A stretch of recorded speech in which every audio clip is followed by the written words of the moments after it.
좋아하시는지 모르겠는데 제가 이런 기본적인 금융에 대해서 축구로 비유해서 설명을 드려볼게요. 자, 여러분들만의 축구팀이 있다. 그러면 축구의 포지션이 4가지가 있지 않습니까? 많은 분들이 3가지로 하시는데 4가지입니다. 공격수, 그 다음에 미드필더, 수비수, 그 다음에 후보 선수. 후보 선수가 있어요. 자, 이걸 4가지를 우리나라에 있는 모든 금융상품으로 한번 분류해서 나눠볼게요. 자, 첫 번째, 후보 선수부터 시작해봅시다. 후보 선수는 1군이 아니죠.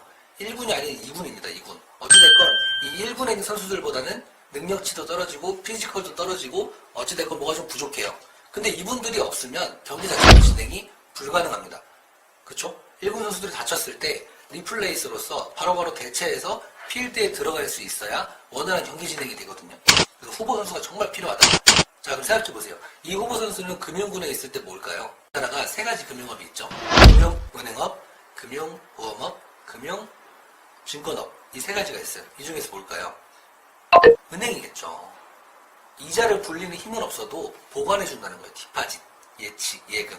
말 그대로 이 금융은행업도 다시 살펴보시면은 뭐로 돼 있냐면 수탁업으로 분류가 돼 있어요. 수탁업. 뭐죠? 돈을 맡아준다는 거예요. 맡아준다. 그러니까 애시당초 내가 돈을 벌고 싶고 불리고 싶으면 어디다 대면 돼요? 은행에 내면 안 되는 거예요. 은행은 그냥 맡겨두는 겁니다. 맡겨두는. 예금, 적금, 이자를 바라고 하는 게 아니죠. 그냥 내 원금을 차곡차곡 모으는데 그 의미가 있는 거예요. 후보 선수가 바로 은행이다.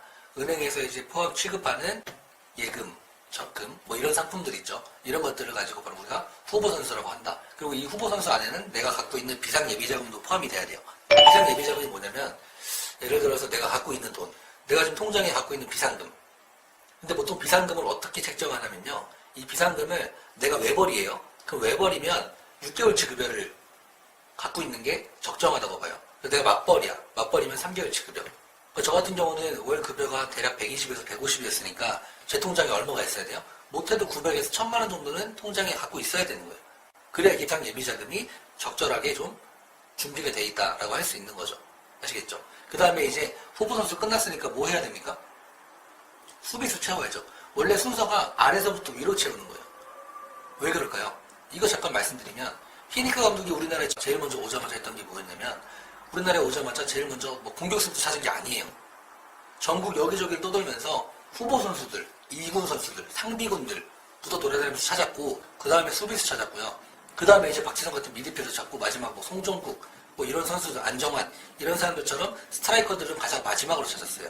그러니까 항상 순서가 아래서부터 위가 돼야 돼요. 후보 선수, 비상예비자금이 없으신 분들은 재테크를 하던 저축을 하던 뭘 하던 간에 이 비상예비자금부터 확보를 해놓고 시작을 하셔야 되는 거고 이게 있다고 하신 분들은 이제 수비수를 들어갈 차례예요. 자, 우리나라 축구 어때요? 넣을 때 되게 힘들게 넣는데 먹힐 때 되게 쉽게 먹히죠. 이러면 의미 없거든요. 내가 돈을 벌 때 힘들게 버는데 돈을 잃을 때 너무 쉽게 잃어. 쓸 때 너무 써. 이러면 당연히 부자가 될 수가 없겠죠. 그 얘기는 무슨 말이냐. 돈을 잘 지킬 수 있어야 된단 말인데 돈을 지키는 방법이에요. 수비수는. 말 그대로 보험입니다. 보험. 이 보험엔 종류가 있겠죠. 뭐 보정상 보험이 있겠고 저축성 보험이 있겠고 그죠? 뭐 우리한테는 크게 2가지 위험이 있거든요. 내가 예기치 않게 생각지도 않게 너무 빨리 죽을 위험. 그러니까 조기 사망이죠. 조기 사망에 대한 리스크가 있고 또 반대로 너무 오래 살아. 장수 리스크가 있는데 이게 무병장수면 좋겠지만 많은 사람들이 무병장수하지 않죠. 오래 살수록 더 많은 질병이 발병을 해서 유병장수하게 돼요.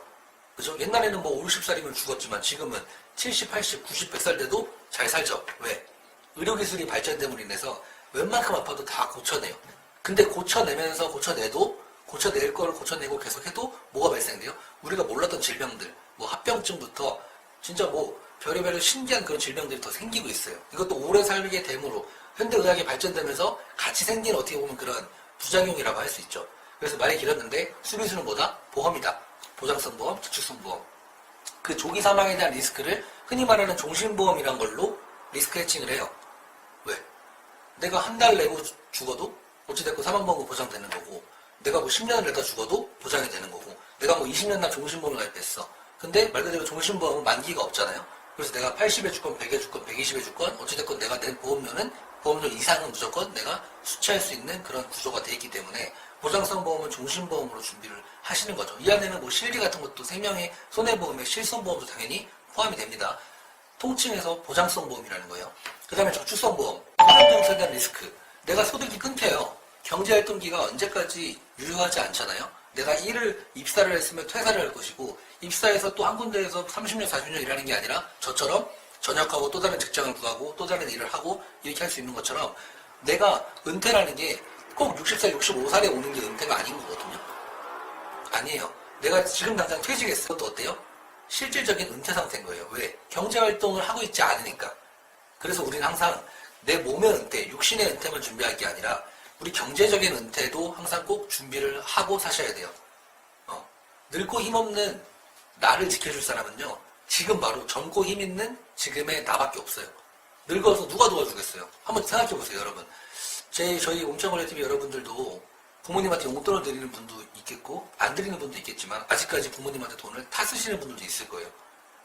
나는 타 쓰면서 내가 나중에 5, 60살 돼서는 내 자식이 나한테 좀 해주길 바래. 이러면 안 되죠. 도둑놈식 거거든요. 그래서 어찌됐건, 수비수. 이거는 기본적으로 내가 좀 준비를 해야 될 것 같아요. 내 보험, 내 연금, 은행에 내 저축, 종잣돈은 내가 좀 마련을 해야 된다. 자, 그 다음에 수비수까지 채웠습니다. 그럼 그 다음에 어떻게 해야 돼요? 미드필더를 준비해야겠죠. 미드필더는 뭐예요, 말 그대로? 박지성. 제가 생각하는 최고의 미드필더는 박지성입니다. 13번. 미드필더는 뭐예요, 말 그대로? 공격도 하고 수비도 하죠. 공격도 하고 수비도 한단 말이에요. 그러니까 공수전환이 능한 선수가 미드필더가 되는 건데, 마찬가지예요. 이 금융 상품에 있어서 공수전환이 가능하다는 얘기는 투자도 가능하면서, 그러니까 공격도 가능하면서 수비도 가능하다는 소리는 내가 이걸 통해서 수익을 얻을 수도 있고 반대로 손해를 지킬 수도 있다는 뜻이거든요. 이거는 뭐냐면 변액보험 생각하시면 돼요. 변액보험. 많이들 들어보셨죠? 변액보험. 뭐냐면 보험은 보험인데 이 보험금을 가지고 채권과 펀드 등에 투자를 해서 똑같은 보험이지만 조금의 더 수익성을 극대화시킨 상품이에요. 뭐 변액 때문에 손해봤다 이런 사람 많죠? 당연하죠. 해지하니까. 해지하고 유지하지 못하니까. 보험은요, 여러분, 어떤 보험이든 간에 내가 해지하지만 않으면 무조건 고객이 이기는 게임이에요. 그래서 이제 부자랑 가난한 사람들도 보면 가난한 사람들이 유독 보험에 대한 인식이 안 좋습니다. 왜 그러냐면 어려웠으면 해지만 해봤거든요. 해지만 해봤으니까 이득 본 적이 없고 손해본 적밖에 없으니까 당연히 보험이 안 좋다고 생각해요. 근데 좀 부자들이나 돈 있는 사람들 보면요, 보험을 가지고 어떻게든 더 투자를 하고 보험을 가지고 어떻게든 더 자산을 확충하려고 그래요. 쉽게 얘기해서 종신보험 하나를 들어도 내가 종신보험 10억짜리를 들면은 만약에 월 300이다 10년납으로 그러면은 3억 6천을 가지고 10억을 산다라고 생각을 하지 이 월 300만 원을 버린다고 생각하지 않거든요. 근데 이 가난한 사람들은 이 30만 원짜리 보험 하나를 가입하면서도 내가 매달 내 월급에 30만 원씩 빼간다고 생각을 해요. 보험은 여러분 지출이 아닌 투자예요. 투자라고 생각하셔야 돼요. 왜? 리스크가 있으니까. 리스크가 없으면 투자가 아니에요. 저축과 투자의 가장 큰 차이점은요, 원금에 대한 손실 가능성이 있냐 없냐예요. 원금에 대한 손실 가능성이 있으면 투자, 원금에 대한 손실 가능성이 없으면 저축이 되는 거죠. 자, 어찌됐건 미드필더는 뭐예요? 변액 상품이다. 여기서 똑같이 변액 종신, 변액 저축으로 구성이 되어 있고요. 그럼 마지막으로 이제 공격수가 남아있죠. 공격수가 뭐냐면 투자는 투자겠죠. 똑같이 미드필더도 투자했으니까. 공격수는 말 그대로 내가 골을 넣어야 되잖아요. 못 넣으면 쪽박이에요. 넣어야 돼. 왜? 스트라이커가 공을 못 넣으면 의미 없죠. 그 얘기는 무슨 말이냐? 이 공격수는 주식, 채권, 펀드, 뭐 ELS, ELW 뭐 이런 것들이 공격수인 거예요. 자, 그러면 무슨 차이냐? 공격수와 미드필더 차이가 무슨 차이냐면 직접 투자냐 간접 투자로 나뉘는 거예요.